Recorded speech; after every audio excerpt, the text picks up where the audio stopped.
120 تا سواریم لیره میگذاریم سی خاطر عروسمون دوما دوست میداریم ما معله دومادیم ما معله دومادیم 107 سواریم لیله میگذاریم سی خاطر دومادمون عروس دوست میداریم سی خاطر دومادمون عروس دوست میداریم ما معله عروسیم ما معله عروسیم 180 سواریم لیره میگذاریم سی خاطر عروسمون دوما دوست میداریم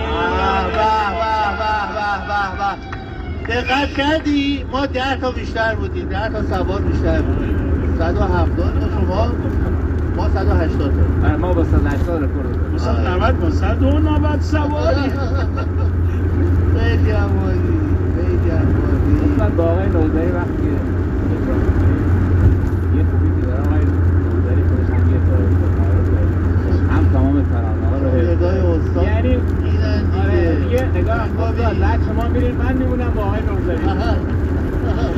نمی‌دونم میگم خوندی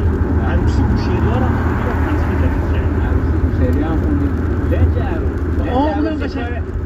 آقا این کار قشنگیه بسا فرصت داریم توی خون که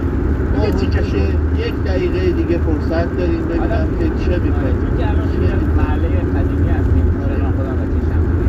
این عروس که ما من گفتم می‌بریم- جبری بچه شنبالی آره هست شنبالی البته همه استان بله سرای تو برو زنده باشید اینا وقتی عروس رو می‌آوردن داخل کوچه آره. آره دیگه میخوندن دیگه آوردیمه آوردیمه دست دو ما سپردیمه آوردیمه آوردیمه دست دو ما سپردیمش بندر چراغون شاد و غزل خون 7 روز و 7 شو میزنن ساز نیمبون شوهنا بندون خودی و مهمون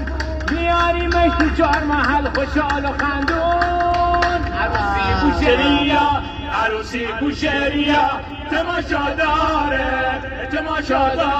والا شوهنا بندونشون شوهنا بندونشون هیچ جانه داره دوماد شاخه شمشاد جشن عروسی مبارکت باد آقای زهره بالبال میزنه یا وقتی زمان نده با خدا شکری استاد ننوشته بودی زهره توی کارت عروسی کی تا کی ها اینا هم هدیه برای فالوورای عزیز